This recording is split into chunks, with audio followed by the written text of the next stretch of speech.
بسم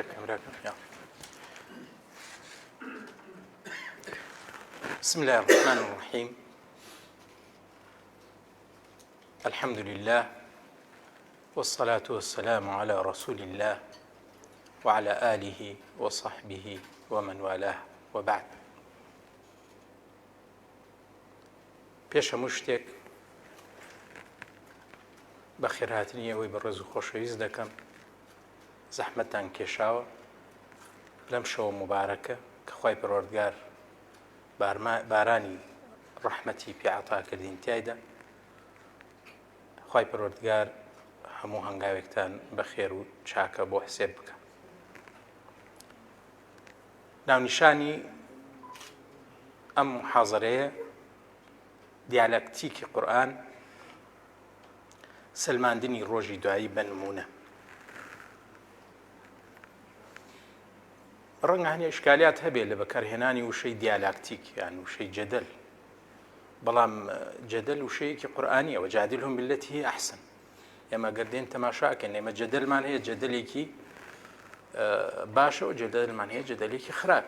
ئەوەی جەدەلی قورئانە هەمووی لە لووتکەی باشەکان، کەواتە هیچ جۆرە تێگیرانێک نییە لە بەکارهێنانی وشەی جەدەل. هەر پێناسەکەیشی ئەوەتانیش گفتوگۆیە لە پێناوی سەرکەوتن لە گفتوگۆکردن لەگەڵ تەرەفی بەرامبەر. و دیارە ئیماندارانیش لە جەدەل و سیراعن لە ململانیان لەگەڵ بەرامبرە هەتاوەکو ڕۆژی دوای. و باشترین بەڵگەش بەدەستیانەوەیە قورئانی پیرۆز. ئەم بابەتە بابەتی سەلماندنی ڕۆژی دوایی تەماشای کتێبی زۆرم کردووە لە کوتوبی عەقاید، لە کوتوبی غێری عەقاید، لە بەرهەمی موسڵمانان، لە بەرهەمی غێری موسڵمانان کە ئەوانیش باوەڕیان بە ڕۆژی دوایی هەیە. دوای ئەوە کە هەستان بە ئیستیقراکردن و جەردکردنی هەموو ئایەتەکان کە باسی ڕۆژی دوایی دەکا، گەیشتمە یەقینێکی کولی کە ئەوەی لە قورئانە باسکراوە لە سەلماندنی ڕۆژی دوایی لە دوای قورئان پێویستیمان بە هیچ بەڵگەیەکی تر نییە، چونکە ئەوەی کە لە قورئانە باسکراوە لە لووتکەی بەڵگەکانە. و ئێستش دین باسی ئەو بەڵگانە ئەکەین کە قورئان دەیخاتە ڕوو بۆ سلماندنی ڕۆژی دوایی. پێش هەموو شتێک با باسکەین منطقی ئەو کەسانە کە باوەڕیان بە ڕۆژی دوایی نییە چییە. هەر خودی قورئان باسی منطقیوانەکە لە چەندەها ئایەتە. بۆ نمونە من لێرە کۆمەڵە ئایەتێکم ڕیز کردووە، لە جەردەکەیشان لەوە زیاترم پێیە، بەڵام لێرە ئێمە یەک ئایەتان بۆ دەخوێنمەوە. وقالوا ما هي إلا حياتنا الدنيا نموت ونحيا وما يهلكنا إلا الدهر وما لهم بذلك من علم إن هم إلا يظنون. منطقة كان وتانية ظاهر بينية بحت ئەڵێن ئێمە ئەوەتە لە ژیانە دەژین، پاشەوە دەمرین و کە مردیشین ئەو لەشەی کە هەمانە دەڕزێ و دەڕواو و هیچ جۆرە زیندووبوونەوەیەک و هیچ جۆرە شتێک نییە کە ناوی بنێن ڕۆژی دوایی. هەرچی چەند و چۆنی هەیە یان هەرچی وتە هەیە، هەرچی بەڵگە هەیە، ئەوانەی کە پێشکەشی ئەکەن بۆ نەفیکردن و باوەڕ نەهێنان بە ڕۆژی دوایی، هەموو ئەو بەڵگانە تەتەڵە بکە تەماشاکەی حاصڵاتەکەی هەرە گەڕێتەوە بۆی کە قورئان باسی کردەوە. تەماشای خۆیان دەکەن لە ژیانان، تەماشای ئەوانەش دەکەن کە دەمرێن، یا دەخرێنە قەور، یا لە بەحرا دەخنکێن، یا دەسووتێنرێن، یا درندەیەک دەیان خوا و تەماشای ئەوەکەن وەکو زاهرە بینن ئەو لەشە دەڕزێ و دەڕوا. ئیتر ئەمە ئەیکەنە بەڵگە بۆ ئەوەی کە لە دوای ئەم ڕزینە، لە دوای ئەو فەنابوونە هیچ جۆرە ژیانێکی تر لە ئارادان نییە. بەڵگەتان چییە بۆی بیسەلمێنن کە نییە هیچ بەڵگەیەکیان نییە ئیلا حکمکردنە بەچی بەو زاهیرەی کە دەیبینن بەو علمەکەمەی کە هەیەن. با بزانین قورئان چۆن وەڵامی ئەم گومانە دەداتەوە، چونکە ئەمە مجرد چییە؟ گومانە، بەڵگە نییە لە حەقەتە بە هیچ شێوەیە، چونکە ئێمە گومانمان هەیە و بەڵگەمان هەیە ممکنە چەند و چۆنەی لەگەڵا بکەی، گفتوگۆی لەگەڵا بکەی، یان تەحلیلی بۆ بکەی، بەڵام لە حەقیقەتە ئەمە پێی ناوترێ بەڵگە، پێوترێ گومان یان شوبهە. چۆن قورئان ڕەدی ئەم شوبهانە دەداتەوە؟ ئاەتەکانی قورئان هەمووی کە باسی ئەم بابەتە دەکا و ڕەدی ئەو شوبهانە دەداتەوە هەموویم جەر کردووە، لای خۆما هەیە، تەماشام کرد پۆلێن ئەکرێنە سەر چەند بابەتێک. یەکەم بابەت یان یەکەم بەڵگە، خوای پەروەردگار بۆمان دەسەلمێنێ کە خوای پەروەردگار خوایە، ئێمەش چین؟ ئێمەش بەندەین. ئەگەر ئێمە داوا بکەین لە بەندەیەک بێت بەشەرەکان زیندوو بکاتەوە، ئەوە منطقی بێباوەڕەکان منطقێکی ڕاستە لەو حاتە. بۆ چونکە کە تەماشای خۆمان دەکەین دەبینین دەسەڵاتمان سنووردارە، عەقڵیەتمان سنووردارە، چالاکیەکانمان جۆد و کۆششمان سنووردارە، بێهێزین، بێتوانین لە ئاستی ئەوەی کە بتوانین یەکێک مردوو بێ زیندوی بکەینەوە.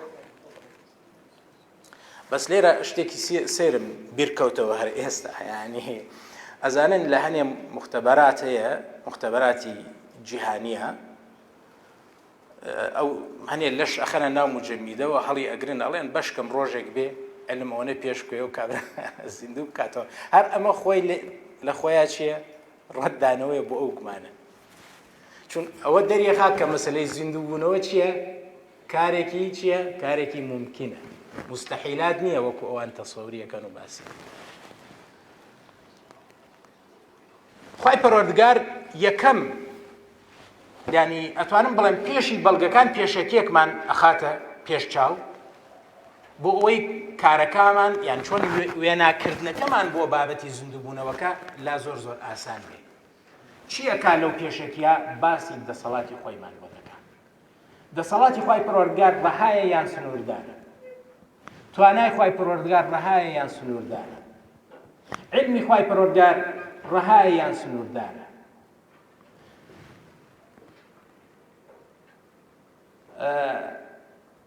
حکمەتی خوای پەروەردگار ڕەهایە یان سنووردارە؟ چونکە ئێمە کۆمەڵێک صفاتمان هەیە لە صفاتە جوانەکانی خوای پەروەردگار متعلقن بە مەسەلەی ڕۆژی قیامەت. هەر صفەیەک لە صفاتەکانی خوای پەروەردگار ئەگەر بێی ئەوەش خۆشە، ینی بەڕاستی بابەتی هینە، بە عەرەبیشتی لەسەر نووسا، بەس بە کوردی نیمانە، ینی سەرنجتان ڕاکێشم بۆی لەسەر ئەو بابەتانە بنووسرێ. پۆلێنکردنی ناوە جوانەکانی خوای پەروەردگار لەسەر بڕگە گرنگەکانی عەقیدە و بیر و باوەڕی مسلمان. کۆمەڵێک صفاتمان هەیە لە صفاتی خوای پەروەردگار متعلقە بە ڕۆژی قیامەت. لێرە خوای پەروەردگار دێ باسی ئەوەمان بۆ کە من چەند ئاەتێکتان بۆ دەخوێنمەوە بۆ ئەوەی هەر قورئان خۆی قسە بکە، من زۆر قسەی خۆم نەخەمە مەیدانە. وما أمرنا إلا واحدة كلمح بالبصر. يعني خوای پەروەردگار کە شتێکی بێوێ کە ئیجرا ببێ و حاصل ببێ، وەکو چۆنە؟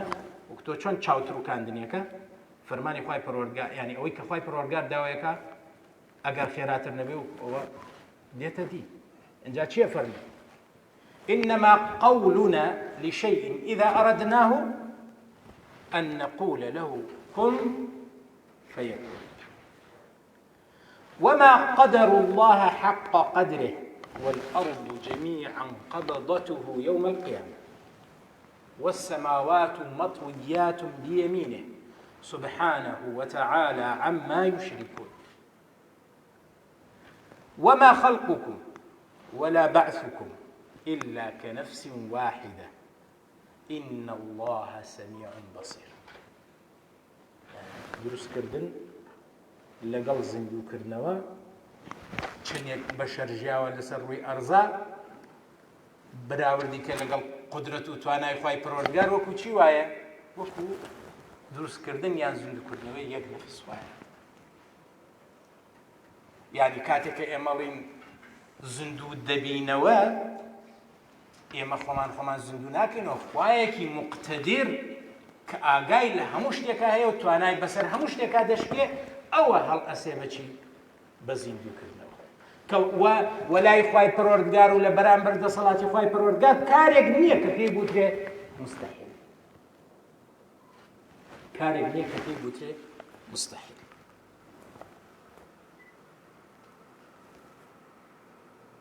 وما قدر الله حق قدره إن الله لقوي عزيز. ئەمە پێشەکیەکە خوای پەروەردگار لە قورئانە ڕێ خۆشەکە بۆ بەڵگەکانی تر و مەسائلی وێناکردنی زیندوو بوونەوەمان زۆر بۆ ئاسانە بێ کاتێک کە ئەزانین ئیشەکە ئیشی خوایە نەک ئیشی بەندەکە. یعنی هەر لێرە نمونەیەکیش بدەین. یعنی ئێستا شەریکێکی بیابان وەکالەی ناسای ئەمریکی بڵێن گالیسکەیەکی دروست کردووە دەنێرێ بۆ مەریخ، وانە پێمان سەیرە یان بەلامان تەبیعیە؟ بەلامان تەبیعیە. هەرچەند خەڵکێکی زۆر هەیە هەر لە خودی ئەمریکا خۆی باوەڕی بەوە نیە نەچوونەتە سەر مانگ و نەهیچ.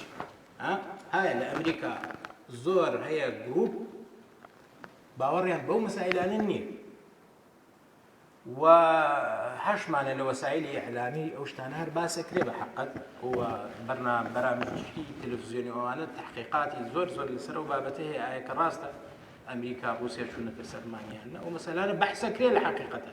بەڵام ئێمە لە پێگەزانستیەکانە ئەڵێن بەڵێ ئەوە تەواو ڕۆشتوە، بەڵام کە ئەڵێن ئەمریکا گالیسکەیەکی ئەو تۆی دروست کردووە کە ئەتوانێ ئەڕوا مەریخمان بۆ کەشفەکە و معلوماتمان بۆ داتا و شتمان بۆ ئەنێرێ بۆی تەحلیلی پێ بزانین چۆن مامەڵە لەگەڵ مەریخا بکەین. ئێستا وامان لێ هاتۆ چونکە ئەزانین ناسا شتی دروست کردو بڵێن شەریکەی توێتە ڕۆبۆتێکی دروست کرد ئەوەکە و ئەوەکە بەلامانەوە سیر نییە بۆ چونکە ئەزانین شەریکەی توێتە زۆر شتی سەیری دروست کردووە. اینجا مەسەلەیەکی ترمان هەیە، ئێمە بابەتێکی ترمان هەیە، ئەویش ئەوەتانێ ئەوەی کە ئەمڕۆ بەلامانەوە زۆر شتێکی سادە و ساکارە ئەگەر هات و 200 ساڵ لەمە پێش باسم کردایە خەڵک چی پێکردی؟ چۆنی مامەڵە لەگەڵا کردی؟ هەڵوێستیان چۆنە بوو بەرامبەر؟ بوتایە شتێکەیە ئەر لە خۆیەوە باڵەگرێتەوە دەڕوا و بە سەدەها خەڵک سواری ئەبێ چیان پێوتیانەوە کەمرایەکی شێت. کەواتە مەسەلەی خوای پەروەردگار لێرە بۆمانی ئەسەلمێنێ کە خوای پەروەردگار قودرەت و توانای بەسەر و کارە هەشتێ و بەلایەوە کارێکی زۆر ئاسان و سادێ، زۆر ئاسان و سادێ. کەواتە مەسائلی زیندوو بوونەوە کارێکی مستەحیل نییە خوای پەروەردگار نەتوانێت پێی هەڵبسێت. ئێستا دێنە سەر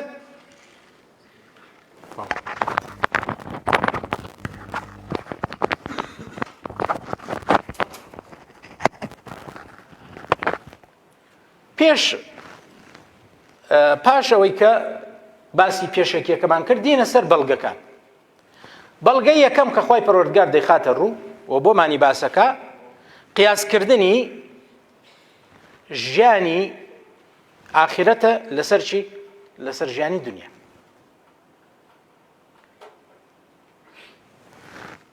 ئەم دنیاە لە نەبوون و عەدەمەوە هاتووەتە چی؟ هاتووەتە بوون. و کاتێکیش کە یان هەر خودی خۆمان وەکو بەندەکان لە نەبوونەوە هاتووینەتە چی؟ هاتووینەتە بوون. و کاتێکیش کە ئەم دنیاە بەجێ دێڵین بە بەڵگەی ئەوەی کە لە نەبوونەوە هاتوویتە بوون ممکنە دووبارە کە بوویت بە نەبوو بووبیتەوە بەچی؟ طبعاً نەبوون نییە لای ئێمەی موسڵمان دەزانین ئەو ژیان هەر کەسێ مر ژیانی بەرزەخە، بە زەمای ئێمە بە مەنتقی کێ باسەکەین؟ بە مەنتقی بەرامبەر قساکەین. کاتێک کە تۆ لە نەبوونەوە هاتوویتە بوون، ممکنیشە لە دیسانەوە لە نەبوون بێیتەوە چی؟ بێیتەوە بوون. ئەوەتانی خوای پەروەردگار ئەوەلا يذكر الإنسان أنا خلقناه من قبل ولم يك شيئا. يعني تەماشاکەن، يعني پێشتر ئێوە هیچ نەبوون، پێشتر هیچ نەبوون هاتوونەتە بوون. چۆن پێشتر هیچ نەبوون و هاتوونەتە بوون، هەروەها خوای پەروەردگار چیتان دیسانەوە چیتان لێکا؟ دەتان هێنێتەوە بوون. أفعينا بالخلق الأول بل هم في لبس من خلق جديد. يعني آي خوای پەروەردگار هیلاک بوو کاتێک کە ئێمەی دروست کرد؟ ئەکید نەخێر. کەواتە بل هم في خلق في لبس من خلق جديد. أما نابێ ببێ، نابێ لەبس هەبێ لەو مەسەلە. یەکسەر تۆ ئینسانێک ئەگەر هاتوو منطقی ڕاستت هەبێ، بیرکردنەوەیەکی دروستت هەبێ، ئینسانێکی چۆنەڵێ حەق ویست بووی، کاتێک کە شتێک دەبینی شتێکی تر باسەکەی تۆ متعلقە بەو بوونە، کاتێک کە ئەوە قیاسەکەی لەسەر ئەمەوە بەلا تۆ زۆر شتێکی سادە و ساکارە، هیچ جۆرە غەریبیەکی تیادێنێ و هیچ جۆرە مستحیلێکی تێدا نیە.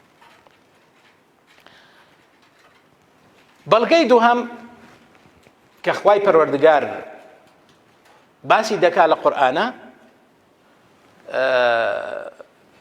قیاسکردنی بچووکە لەسەر چی؟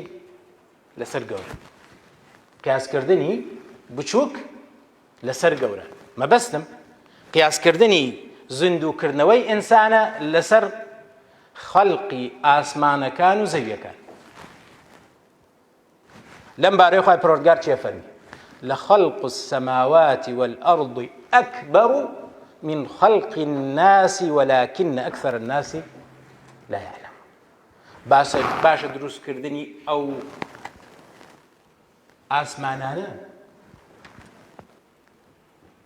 دروستکردنی کەون، دروستکردنی ئەرزەکان ئاسانە یان زیندووکردنەوەی ئینسانە؟ ئەکەد ئەکید یەکێک کە منطقی هەبێ بەبێ یەک و دوو دەڵێ دروستکردنی کەون سەختتر و ناڕەحەتترە لە چی؟ لە زیندووکردنەوەی ئینسانەکان. چونکە ئەوە ڕەهەندەکانی زۆر زۆر فراوانە و ڕۆژ لە دوای ڕۆژیش ئەو کەونە لە فراوانبووندایە، لە فراوانبووندایە. ئەگەر هاتوو تۆی بێی دراسەیەکی فەلەکی بۆ کەون بکەی، وەکو شێخ ڕەحمەت الله هیندی وحید الدین خان ڕەحمەتی خوای پەروەردگاری بێ لە کتابی ئەلئیسلام یەتەحەدا باسی عالمێکی فەلەکی هیندی ئەکا موسڵمان، فەرمێ کە سەردانم لێک تەماشاکەم فرمێسکەکانی بەخوڕ لە چاوەکانی دێنە خوارەوە. پرسیارم لێ کرد بۆ؟ فەرمووی دراسەتی فەلەکم کردووە، چەند عەجیب و چەند غەریب و چەند سەرسوڕهێنەر و یعنی کارێکی عەزەمەت لەسەر عەزەمەتە. خوایە کە بتوانێ ئەو کەونە گەورەیە دروست بکا، خوایە کە بتوانێ ئاسمانەکان دروست بکا، خوایە کە بتوانێ ئەرز دروست بکا. یعنی بەلایەوە سەختە کە ئینسانێک دەمرێ زیندوی کاتەوە. أفلم ينظروا إلى السماء فوقهم كيف بنيناها وزيناها وما لها من فروج. تەماشای ئەو ئاسمانانە بکەن، چۆن خوای پەروەردگار بینای کردوون، چۆنی دروست کردوون و چۆن ئەو جوانکاریەی تێدا کردوون. و تەماشایکەن ورد بوونەوە تایە، دەبینن نوقسانیەک تایە؟ بێگومان نەخێر. والأرض مددناها وألقينا فيها رواسي وأنبتنا فيها من كل زوج بهيج تبصرة وذكرى لكل عبد منيب. إنساني حق ويست، إنساني راست ويست، كاتك أم آية دخلينته تێدا دەفکرێ بۆی دەرەکەوێکە فعلا خەڵقی ئاسمانەکان و زەویەکان زۆر زۆر سەختترە لە زیندووکردنەوەی ئینسانەکان. بەڵگەیەکی تر کە خوای پەروەردگار دەیخاتە بەرچاومان، ئەویش طبعا ئیشێکی زۆر زۆر گرنگ هەبوو لە مەسلەی قیاسکردنی ئاخرەت لەسەر ئەوەل، قیاسکردنی ڕۆژی قیامەت لەسەر ژیانی دنیا. پێویستەکە ئێمە لە سێ ڕەهەندەوە تەماشای بکەین، لە سێ ڕەهەندەوە. ڕەهەندی یەکەم، ئەم ژیانی دنیامانە لە نەبوونەوە هاتووەتە چی؟ هاتووەتە بوون. تەمەنی موالیدی چەندە براک؟ 93.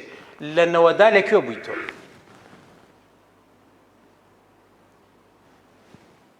نەبووی، هاتیتە چی؟ هاتیتە بوون. دەی ئەگەر هاتوو ئینسانێک دووری خەیتەوە لە هەموو مؤثرات، دووری خەیتەوە لە هەموو مؤثراتێک، فکر لەو بابەتە بکاتەوە، هاتنی ئینسان لە نەبوونەوە بۆ بوون بەلایەوە مستەحیلە. بۆ چونکە هەروەکو ئەو جەماعەتە فکر دەکاتەوە، هەروەکو ئەو جەماعەتە فکر دەکاتەوە، بەلایەوە مستەحیلە ئینسانێک حیج نییە و لە ناکاوە ئینسانێک پەیابێ. ئەمە ڕەهەندێک لە قیاسکردنی ژیانی ئاخرەت لەسەر ژیانی دنیا. ڕەهەندی دووهەم، ئێستا تەمەنت چەنە؟ ئەی کوا سوورەتی 5 ساڵێکت؟ کوا سوورەتی جەنین ینی کۆرپەلەیەکەت لە زکی دایکە؟ کوا بە مەنتقی بەشەر، بە پێی هێز و توانای بەشەر، بە پێی علمی بەشەر، بە پێی هەستی بەشەر، گەڕانەوەی ئەو ئینسانە بەو دۆخە کارێکی مستەحیلە. بەڵام ئەو زاتەی کە ئەو ئینسانی بەو ئەتوارانە هێناوە ئەتوانێت چی بکە؟ دیسانەوە زیندوی بکاتەوە. یان تەوری نەبوون، اینجا تەوری کۆرپەلەی، اینجا لە دایک دەبێ، اینجا تەوری منداڵی، اینجا تەوری گەنجێتی هەرزەکاری و گەنجێتی، اینجا تەوری کامڵ بوون، اینجا تەوری وردە وردە عەرەبیاڵە کەهل، وردە وردە بەرە و لاوازی و زەعیفی، اینجا ئەو کابرا دەمرێت دووبارە تەورێکی تر دەبێتەوە. چونکە ئەگەر ئێمە باوەڕمان بەو تەورە نەبێ، وەکو یعنی ئەگەر باوەڕمان بە ڕۆژی دواوی نەبێ، وەکو ئەوەیە کە ئینکاری ئەو تەورانە بکەین کە بە ڕۆژانە هەستی پێکەین، کە ڕۆژانە هەستی پێکەین. ئەمەش بەڕاستی کارێکی زۆر زۆر ورد و قوڵ و گرنگە. ئەمە ڕەهەندی چەندەم بوو؟ ڕەهەندی دووهەم.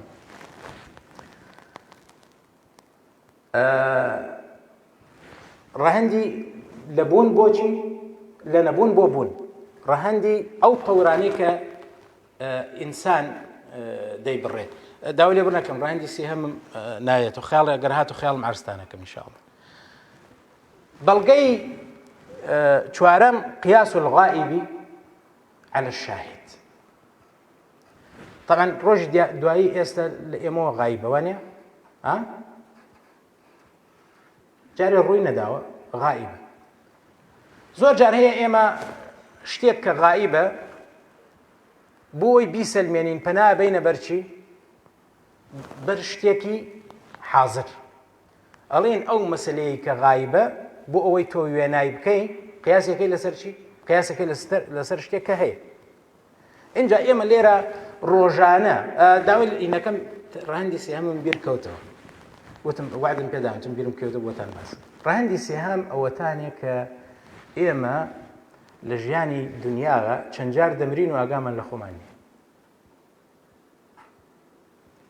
ئێستا من تەمەنم 55 ساڵ، 54 ساڵ. ئەوە مەغروور نەبن بەو سپێتەوە، تۆزێکەوە مەزهەرەکە وایەگرە 54 ساڵ. یعنی من لە ژیانی دنیاما 5 جار مردووم بەبێ وەی ئاگام لە خۆمان بێ. چونکە عولەما فەرموون هەرچی خانەکانی لەشە 10 ساڵ جارێ هەمووی دەمرێ. چۆن تەوری مناڵێکەمان ڕۆشت مرد، چۆن تەوری هەرزەکاری من ڕۆشت مرد، چۆن تەوری گەنجێتی من ڕۆشت، چۆن تەوری ئێستا لە تەوری کامڵبوون و کهولەتە. ئەمەش دەڕوا. یعنی ئەو ئینسانە لە ژیانی دنیاە چەند جارێک دەمرێ بەبێ ئەوەی ئاگای لە خۆی هەبێ. ئەمەش خوای پەروەردگار سەرنجمان بۆ ئەوەش ڕائەکێشێ کە تۆ لە ژیانی دنیاتا دەمری بەبێەوەی ئاگات لێ هەبێ. و جۆرێکی تریشمان هەیە هەر لە مردن لە دنیاوە، ئەوش مەسەلەی خەوتنە. خەوتن و مردنیش یەک فەرقیان هەیە. ڕۆح لە جەسەد دەرەچێ، خەوتنیش ڕۆح لە جەسەد دەرەچێ. فەرقی خەوتن و مردن ئەوەتانێ ڕۆحەکە دەگەڕێتەوە بۆ جەسەدەکە، بەڵام لە مردنەکە ڕۆحەکە جیا بێتەوە لە چی؟ لە جەسەدەکە تا ڕۆژی کەی؟ تا ڕۆژی قیامەت. دێنەوە سەر بابەتی بەڵگەی سێهەممان کە ئەوش قیاس الغائب على الشاهد، قیاسکردنی غائب لەسەر حاضر و ئامادە. خوای پەروەردگار فەرمێوە من آياته يريكم البرق خوفا وطمعا وينزل من السماء ماء فيحيي به الأرض بعد موتها إن في ذلك لآيات لقوم يعقلون. وفرمي أولم يروا أنا نسوق الماء إلى الأرض الجرز فنخرج به زرعا تأكل منه أنعامهم وأنفسهم أفلا يبصرون. يعني لبهارا زياتر ئەم بەڵگەیە دەرەکەوێ لە هاوینە تەماشای ئەو ئەرزە بکەن. وشک بەڵام ئێمە وا ئەزانین ئەو دنیا ئەو ئەرزە چییە؟ وشکە، هیچی تیان نییە. بەڵام لە بەهارە لە ناوەڕاست سەرەتای زستانەوە کە باران دەبارێ وردە وردە هەولێری واتەنی دەبینین گژوگیاکان شین دەبنەوە، ینی سەوز دەبن، شین بەلاون سەوز دەبێت. لە بەهارە ئەگاتە لووتکەی سەوزایی و خۆشی. ئێ باشە ئەوە مردن و زیندبوونەوە نییە؟ کەواتە مەسەلەی مردنی ئێمە و زیندبوونەوەی ئێمەش هەروایە کە دەمرین کۆدەکانمان لای خوای پەروەردگار هەمووی مەحفوظە،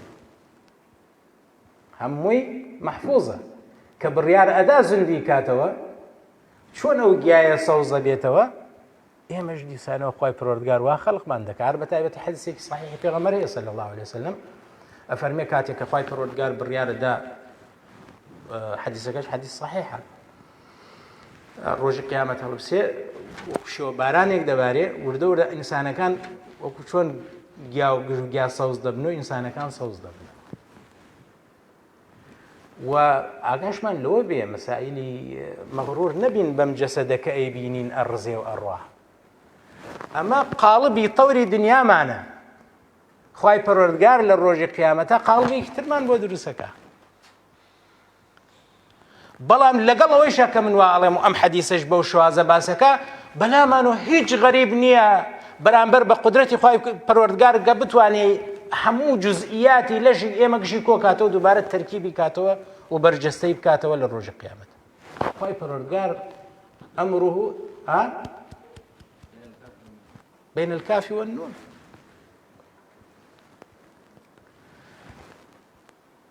بەڵێ ئەمەش بەڵگەیەکی زۆر زۆر بەهێزە کە خوای پەروەردگار پیشانمانی ئەدا کە تەماشاکەن کاکە، ئەگەر عاقڵن ئەگەر فکرتان هەیە تەماشاکەن.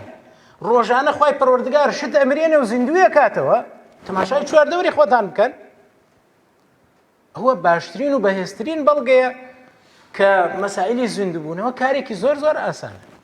ئێستا تۆ ئەگەر تەماشایەکی ئەم گەرمیانەی خۆمان بکەی لە هاوینە سەوزایی تیا نابینی، ئەگەر یەکێک خەڵکی ئەم مەنتەقانە نەبێ پێت بڵێ کاکە وەڵڵی مستەحیلە لە بەهارە ئەم ئەرزانە سەوز بێ، پێکەنی گاڵتەی پێکەی.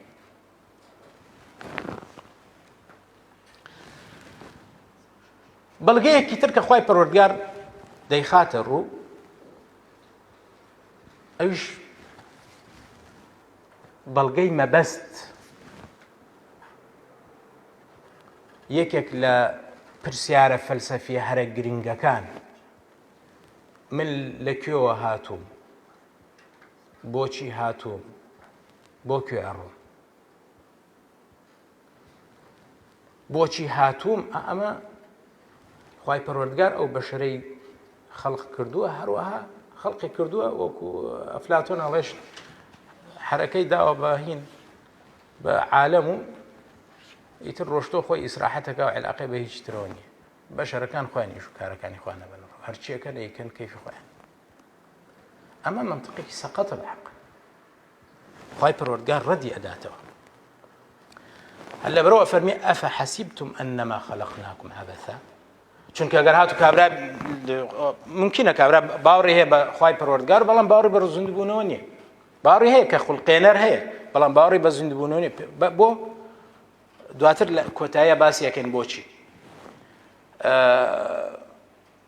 لەبەر چی بەو منتەقە ئەدوێ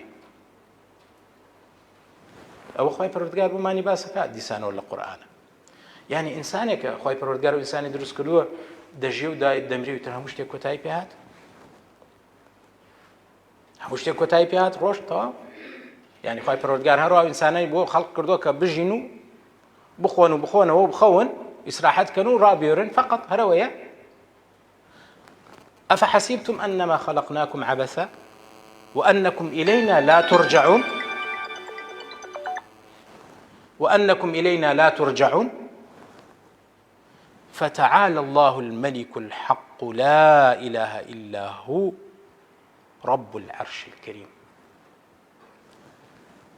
وما يستوي الأعمى والبصير ولا الذين آمنوا وعملوا الصالحات ولا المسيء قليلا ما تتذكرون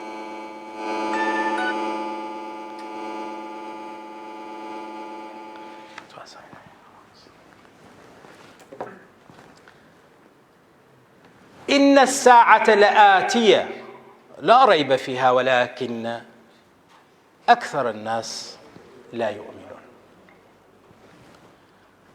يعني باش ئینسانێکی نابینا لەگەڵ ئینسانێکی بینا وەکو یەکن ئینسانێکی چاکەکار خواناز لەگەڵ ئینسانێکی خراپەکار ئەو دەمرێ و ئەو دەمرێ هەردووکیان یەک مەسیر و چارە نووسیان هەیە ئەو هەموو زوڵم و زۆریە ئەو هەموو تاوانەی لەسەر ئەم ئەرزە ئەنجام ئەدرێ و تاوانباریش دەمرێ کابرا هەزارەها ملیۆنەها خەڵکی کوشتووە چارەنووسی وەکو چارەنووسی منە ئەمە بەڕاستی منطق ئەمە قبوڵ ناکە منطق ئەمە قبوڵ ناکە و ئەگەر بڵێن دەی منطق قبوڵی ناکە بەڵام واقع نەخێر واقع نییە نەخێر واقع نییە أولم يتفكروا في أنفسهم ما خلق الله السماوات والأرض وما بينهما إلا بالحق وأجل مسمى وإن كثيرا من الناس بلقاء ربهم لكافرون يعني تماشاكن خوای پەروەردگار هانمان ئەدا پاڵمان ئەدا بۆی فکر بکەینەوە لە خۆمان لە ئاسمانەکان لە زەوی ئەوەش کە لە بینی ئاسمانەکان و زەویایە خوای پەروەردگار ئەمانەی کە خوڵقاندووە هەمووی بۆ ئەجەلێکدا ئەجەلێکی بۆ داناون ناتوانن ئەو ئەجەلەیە تێپەڕێن نە پێشی خەن نە پاشی خەن و هەموو شتێک کە خوای پەروەردگار دایناوە هەموو شتێک بە میقدارە لای خوای پەروەردگار و ئەوەش کە ئینکاری باوەڕی بەخوا هەبێ و ئینکاری ڕۆژی دوایی بکە ئەوە سوکایەتی بەرامبەر بە خوایەتی خوای پەروەردگار کردووە وما قدر الله حق قدره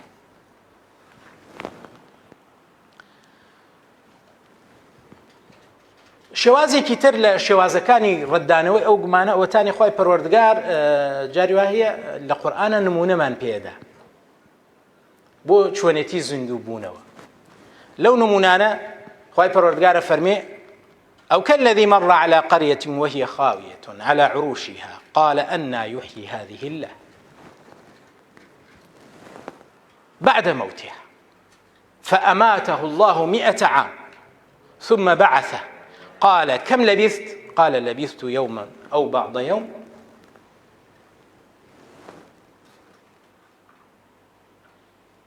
قال بل لبثت 100 عام فانظر إلى طعامك وشرابك لم يتسنه وانظر إلى حمارك ولنجعلك آية للناس وانظر إلى العظام كيف ننشزها ثم نكسوها لحما فلما تبين له قال أعلم أن الله على كل شيء قدير يعني خوای پەروەردگار پاش ئەو 100 ساڵە یەکێک تەواو یەکێکیان تەواو لە ناو دەبا ئێسک و پرووسکەکەی دەمێنێتەوە و شتێکیش دەیڵێتەوە بە ساغی ئینجا پیشانیەدا خوای پەروەردگار چۆن عینە نۆک و گیاکە چۆن سەوز دەبێتەوە ئاوا پیشانی دەدا بە شێوەیەکی بەرجەستە و بە هەستی پێکە ئەو کات بۆی دەرەکەوێت کە خوای پەروەردگار ئەوتوانێت هەروەها ئەو پرسیارەکەی ئیبراهیم و ئیذ قال ئیبراهیم ربی ئەرینی کەیف تحیی المەوتى خوای پەروەردگار پیشانی دەدا.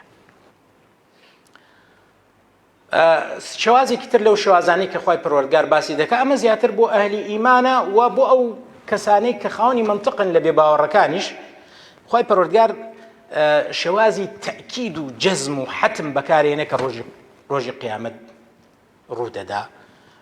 لەو شێوازانە کە خوای پەروەردگار باسیەکە الله لا إله إلا هو ليجمعنكم إلى يوم القيامة لا ريب فيه ومن أصدق من الله حديثا. آياتي زۆرمان هەیە لەم بارەیەوە.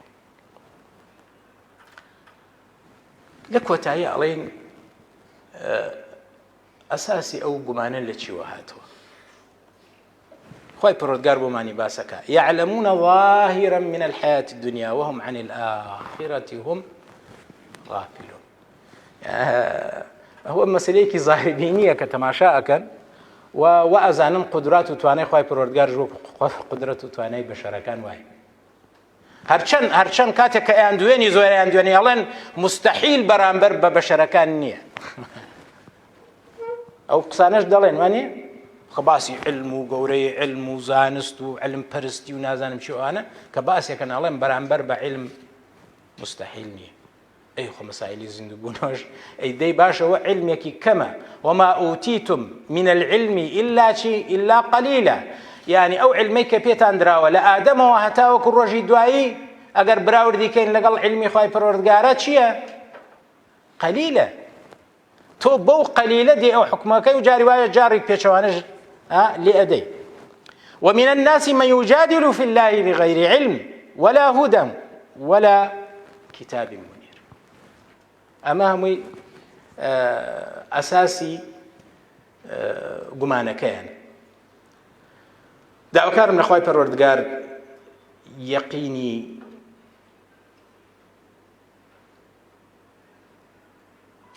بڕاوەمان پێ ببەخشی. لە ڕۆژی دواییە ئەم مەجلیسە مبارەکە لەگەڵ هەموو موسڵمانانە لەژێر پەرچەمی لا إله إلا الله لەگەڵ محەممەد رسول الله حەشر بکە. جەزاکم الله خەیرە الجەزا. خوای پەروەردگار پاداشی زۆرتان بداتەوە بۆ ئەرک و ماندووبوونتان لە ئامادەبوون و گوێگرتن. وەسەلام عەلەیکم وەڕەحمەت الله وبەرەکاتوه.